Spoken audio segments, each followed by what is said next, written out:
যে ঈদগাহ থেকে ডাকাডাকি করা হয় মানুষকে, জি জি, মানে এত সময় হয়ে গেছে তাড়াতাড়ি আসেন, এগুলো বিষয়ে জি এটা তো অবশ্যই বর্জন। যে কোনো সময় বাড়িতে, রাস্তায়, ঈদগাহে যাওয়ার সময় পড়বে। আরেকটা যে লক্ষ্য করবে সেটা হলো অনেক সময় দলবদ্ধভাবে পড়ার চেষ্টা করে, একজন বলছে তার সাথে সাথে সবাই দলবদ্ধ পড়ে, এটা কিন্তু বিদআত, এটা দরকার নেই। ওদের সব যজ্ঞ যখন শেষ হবে তখন ইমাম সাহেব ওঠেন, এইটা হয় আমাদের সমাজে। তখন ইমাম সাহেবকে অনুমতি দিলে তিনি সালাত আদায় করেন, ইমাম সাহেবের কোনো সে থাকে না। এগুলো মোটেই ঠিক না, এগুলো কোনোভাবে করা উচিত না, এগুলো সম্পূর্ণ শরীয়ত বিরোধী কাজ। আত্মাহারিক টিভি, ওহির আলোয় উদ্ভাসিত জীবনের জন্য। ঈদের দিন সকালটা আসলে কিভাবে শুরু করা উচিত, বা এখানে বিশেষ কোনো করণীয় আছে কিনা, রাসূল সাল্লাল্লাহু আলাইহি ওয়াসাল্লামের পক্ষ থেকে বিশেষ কোনো নির্দেশনা আছে কিনা এই বিষয়ে? আলহামদুলিল্লাহ, জাযাকাল্লাহ খায়র। ঈদের দিন সকালে অবশ্যই করণীয় কিছু আছে, যেহেতু সুন্নাতে আমরা আগে জানলাম যে ঈদের সালাতটা সুন্নতে মুআক্কাদা, তো সে কারণে এই দিন আমাদের সমাজে কিছু কাজ আগে থেকে সমাজে চালু আছে, যে কাজগুলি বর্জন করা উচিত, আর সেই জায়গায় কিন্তু কিছু সুন্নতি কর্ম আছে। যেমন আমরা ধারাবাহিকভাবে যদি বলতে চাই তাহলে এভাবে প্রথমে বলবো যে ঈদের দিন প্রথমেই যেটা করতে হবে, ঈদের যে সালাতের টাইমটা, আমাদের টাইমটাও কিন্তু আমাদের দেশে ঠিক নেই, আমরা অনেক বিলম্বে সালাত আদায় করি। মূলত ঈদের সময়টা কিন্তু এক নেজা বা দুই নেজার একটা বিষয় হাদিসে আসছে, যে এক বর্ষা সমান হচ্ছে ঈদুল আজহা, এবং ঈদুল ফিতর হচ্ছে দুই নেজা বা দুই বর্ষা, অর্থাৎ সেটা 3 মিটার উচ্চতা, সূর্য ওঠার পরে 3 মিটার উপরে ওঠা, আবার ঈদুল আজহাতে হচ্ছে 6 মিটার এরকম। তো তাহলে বোঝা যাচ্ছে যে জাস্ট ফজরের সালাতের কিছু সময় পর থেকে কিন্তু ঈদের সালাতের সময়টা শুরু হয়ে যায়, সূর্য ওঠার পর থেকে। ফজরের সালাত শুরু মানে সূর্য ওঠার কিছু সময় পর থেকে আর কি। তো সেই দৃষ্টিকোণ থেকে এই সময় কিন্তু পর্যাপ্ত কোনো সময়ও থাকে না আমাদের অন্য কিছু করার। এখন যেটা প্রথমে যে কাজটা করা উচিত সেটা হচ্ছে যে সেদিন গোসল করে, অর্থাৎ পরিষ্কার পরিচ্ছন্ন হয়ে, উত্তম পোশাক পরিধান করে, সুগন্ধি ব্যবহার করে ঈদগাহে যাওয়া। কারণ রাসূল করিম সাল্লাল্লাহু আলাইহি সাল্লাম নিজে তার ছেলে, স্ত্রী, সন্তানদেরকে নিয়ে তিনি উত্তম পোশাক পরিধান করে, সুগন্ধি ব্যবহার করে ঈদের মাঠে যেতেন। তো এখানে একটা বিষয় মনে রাখতে হবে যে উত্তম পোশাক বলতে এমনটি নয় যে নতুন পোশাকই লাগবে। আমাদের একটা মানে ট্র্যাডিশন হয়ে গেছে, যে ট্র্যাডিশন হয়ে গেছে ঈদ মানে নতুন পোশাক, এবং নতুন পোশাকের জন্য বায়না, নতুন পোশাকের জন্য মানে মার্কেটে ভিড়, এই যে একটা রেওয়াজ, এটা কিন্তু এটা শরীয়ত নয় যে আমাকে ঈদের দিনে নতুন পোশাকই কিনতে হবে। কারণ যার সামর্থ্য আছে সেও কিনে, যার সামর্থ্য নেই সেও কিন্তু ঈদের দিনে নতুন পোশাক কিনে। মূলত হচ্ছে তার যে পোশাক আছে, তার যে এবিলিটি আছে, তার মধ্যে যেটা সুন্দর পোশাক, ভালো পরিষ্কার পরিচ্ছন্ন পোশাক পরে সে সুগন্ধি ব্যবহার করে ঈদের মাঠে যাবে। 2 নম্বর হচ্ছে ঈদের মাঠে উনি তো প্রত্যেক ঈদে তৈরি করতেন না কাপড়, বরং ঈদের জন্য, জুমার জন্য ভালো পোশাকটা আলাদা রেখে দিতেন, এটা বিশেষ ক্ষেত্রে, বিশেষ ক্ষেত্রে এটা কিন্তু আমরাও সাধারণত করি। আমরা কিন্তু একটা প্রত্যেকের ভালো পোশাক থাকে কিছু, যেটা কোথাও যদি আমরা যাই, যাওয়ার ক্ষেত্রে ব্যবহার করি।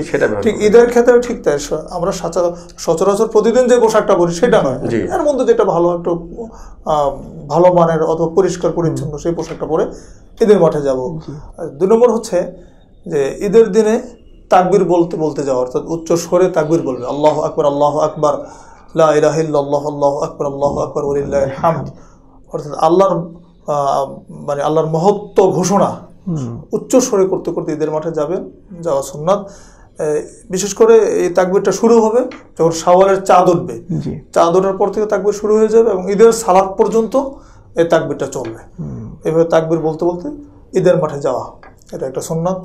আর 3 নম্বর হচ্ছে যে ঈদের মাঠে যাওয়ার সময় ঈদুল ফিতরে রাসূল করিম সাল্লাল্লাহু আলাইহি ওয়াসাল্লাম খেজুর খেয়ে যেতেন। সহিহ বুখারীতে হাদিস বর্ণিত হয়েছে, আনাস বিন মালিক রাদিয়াল্লাহু আনহু থেকে বর্ণিত, তিনি বলেন, লা ইয়াগদু ইয়াউমাল ফিতরি, কানা রাসূলুল্লাহ, কানা নবী সাল্লাল্লাহু আলাইহি ওয়াসাল্লাম লা ইয়াগদু ইয়াউমাল ফিতরি হাত্তা ইয়াকুলা তামরাত ওয়া ইয়াকুলুহুন্না ভিতরান।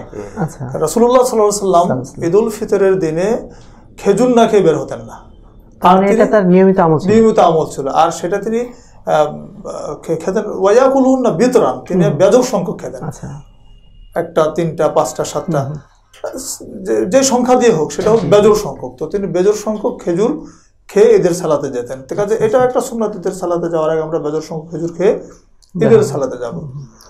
আর আরেকটা সুন্নাত হচ্ছে যে ঈদের মাঠে যাওয়ার ক্ষেত্রে ইবনে আব্বাস রাদিয়াল্লাহু আনহু থেকে বর্ণিত একটা হাদিস, এটা সহিহ বুখারীর হাদিস, তিনি বলছেন, ইযা কানা ইয়াউমু ঈদিন খালাফাত তারিক, যখন ঈদের দিন আসতো তখন রাসূল করিম সাল্লাল্লাহু আলাইহি সাল্লাম রাস্তা পরিবর্তন করতেন। অর্থাৎ তিনি এক রাস্তা দিয়ে যেতেন আর এক রাস্তা দিয়ে আসতেন।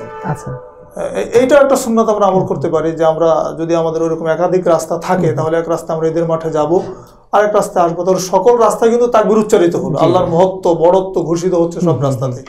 এই সুন্নাতগুলি ঈদের সালাতে যাওয়ার আগে ঈদের দিন আমাদের বিশেষ করে মেনলি করণীয় হাদিস ভিত্তিক যেগুলো।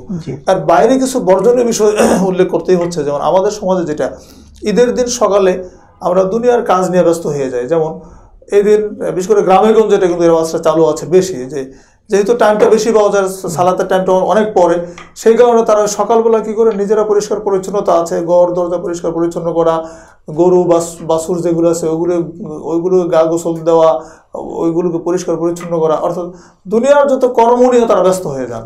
তো ঈদের দিন সকালে কিন্তু এই পরিষ্কার পরিচ্ছন্নতার কাজের কোনো বিষয় নেই, প্রয়োজনের আগের দিন করে নেবে, ঈদের দিন নয়। তো এগুলো অতিরঞ্জিত কাজ। এছাড়া আরও শরীয়ত বিরোধী অনেক কাজ মানুষ করে, পটকা ফুটানো ইত্যাদি যেগুলো আমাদের সন্তানরা করে, এগুলো মানে শরীয়তের সাথে যার কোনো সম্পর্ক নেই, বরং এগুলো জাহিলিয়াত। এগুলো থেকে বিরত থেকে এই সুন্নাতি আমলগুলি আমাদের ঈদের দিন সকালে করে ঈদের মাঠে যেতে হবে। পায়ে হাঁটার বিষয়ে বিশেষ কোনো নির্দেশনা আছে কিনা, মানে পায়ে হেঁটে যাওয়া উচিত? মানে হাদিসে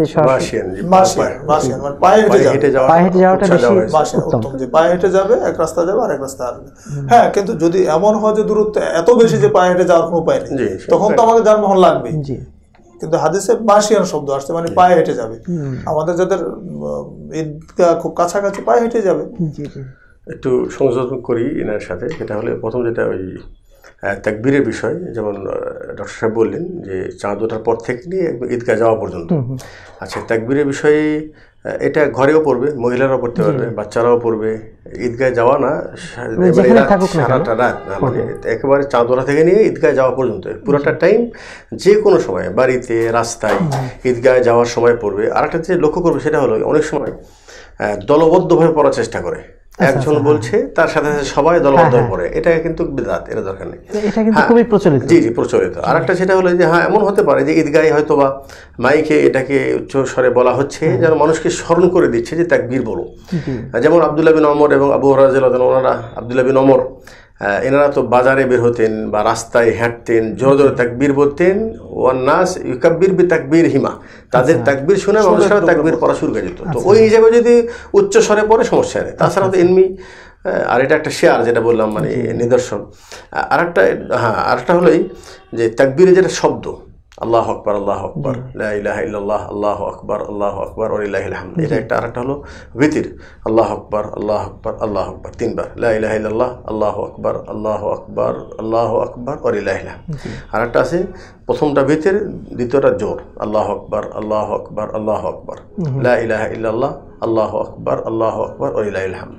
মানে দুইবার করে, দুটাই আল্লাহ আকবার, 2 নম্বর হলো তিনবার করে, আর চতুর্থ হলো প্রথমটা 3 বার, পরেরটা 2 বার। 3টা নিয়ম হাদিস থেকে পাওয়া যায়।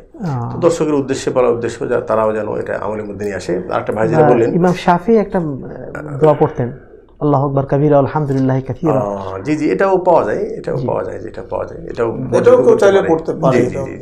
আর যেটা খেজুর খাওয়ার যেটা বিষয় আছে, আল্লাহ রাসূল সাল্লাল্লাহু আলাইহি ওয়াসাল্লাম উনি খেজুর খাতেন। তো হয়তো দেখা যায় অনেকের বাড়ি কিন্তু খেজুর নেই, কিন্তু খেজুর না থাকে কোনো মিষ্টি জাতীয় জিনিস, সিমাই বা হালুয়া কিছু খেয়ে, খেজুর খেয়ে যাওয়ার মানে হলো যে ঈদুল আজহা আর ঈদুল ফিতরের মধ্যে পার্থক্য হলো যে আল্লাহ নবী সাল্লাল্লাহু আলাইহি ওয়াসাল্লাম ঈদুল আজহায় কিছু খেয়ে যেতেন না, একেবারে যতক্ষণ পর্যন্ত সালাত শেষ করে না আসতেন। আর ঈদুল ফিতরে কিছু খেয়ে যেতে হবে। আর যদি খেজুর থাকে ভালো, আলহামদুলিল্লাহ। খেজুর খেলে বেজুর খাবে, আর খেজুর নাই যে কোনো মিষ্টান্ন জিনিস বা কোনো, অথবা পানি, অন্যগুলো তো বেজর খাওয়া যাবে, মিষ্টান্ন, সেমাই বা পায়েস, এটা তো বেজরের প্রসঙ্গ যদি থাকে। জি, আর খেজুর খাওয়ার বিষয়ে আল্লাহ রাসূল সবসময় বেজরটাকে বেশি প্রাধান্য দিয়েছেন।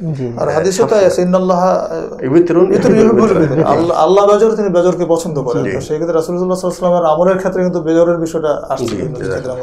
আপনি বলছিলেন কিছু বিষয় বর্জনীয়, তার মধ্যে একটা বিষয় আমরা অনেক সময় উল্লেখ করে থাকি যে ঈদগাহ থেকে ডাকাডাকি করা হয় মানুষকে, মানে এত সময় হয়ে গেছে তাড়াতাড়ি আসেন, এগুলো বিষয়ে। জি, এটা তো অবশ্যই বর্জনীয়, কারণ এইভাবে ডাকাডাকির কোনো বিধান ইসলামে নেই। কারণ রাসূলুল্লাহ সাল্লাল্লাহু আলাইহি ওয়াসাল্লাম ঈদের দিনে সালাতে, আবু সাঈদ খুদরী হাদিস আছে সহিহ বুখারীর অন্যান্য হাদিসে, যে ঈদের দিনে ঈদের মাঠে যেতেন, সর্বপ্রথম তার কাজ ছিল সেখানে সালাত আদায় করা। ফাওয়ালু বিহা ইয়াবদাহু সালাত, সর্বপ্রথম তিনি যে কাজটা করতেন সালাত আদায় করতেন। সালাতের আগে তাকবীর, সির্ফ তাকবীর বলতে পারবে। শুধু আপনি যেটা বলেন লোকদেরকে ডাকাডাকি, এটাও হয়। আর অনেক ঈদগাহ দেখা যাচ্ছে ঈদের মাঠ সংশ্লিষ্ট যত কর্ম সব নিয়ে বসে, কালেকশন, তারপরে এই সমস্যা ওই সমস্যা সবকিছু নিয়ে একটা মনে হচ্ছে একটা সালিশের আয়োজন হচ্ছে ঈদের মাঠে। অনেকক্ষণ পরে গিয়ে তার ইমাম সাহেব বেচারা তার কিছু করার নাই, কারণ ওই যে কমিটি আছে, কমিটির তারা যা করে তাই বেচারা চুপ করে বসে থাকে। ওদের সব যজ্ঞ যখন শেষ হবে তখন ইমাম সাহেব ওঠেন, এইটা হয় আমাদের সমাজে। তখন ইমাম সাহেবকে অনুমতি দিলে তিনি সালাত আদায় করেন, ইমাম সাহেবের কোনো সে থাকে না। এগুলো মোটেই ঠিক না, এগুলো কোনোভাবেই করা উচিত না, এগুলো সম্পূর্ণ শরীয়ত বিরোধী কাজ। মাইকে ডাকাডাকি করা যাবে না, সির্ফ তাকবীর দিতে পারবে। তবে তাকবীর যেটা শেখ আখতার আমাদের সব যেটা বললেন যে তাকবীরের ক্ষেত্রে শুধু অন্যদের শোনানোর জন্য নিজে হয়তো মাইকে দিলেন এমনটি নয় যে তিনি বলবেন সবাই সাথে সাথে বলবে। অর্থাৎ একসঙ্গে জামাতবদ্ধ তাকবীর দেওয়ারও কিন্তু কোনো বিধান শরীয়তে নেই। জি, জাযাকুমুল্লাহ খাইরান।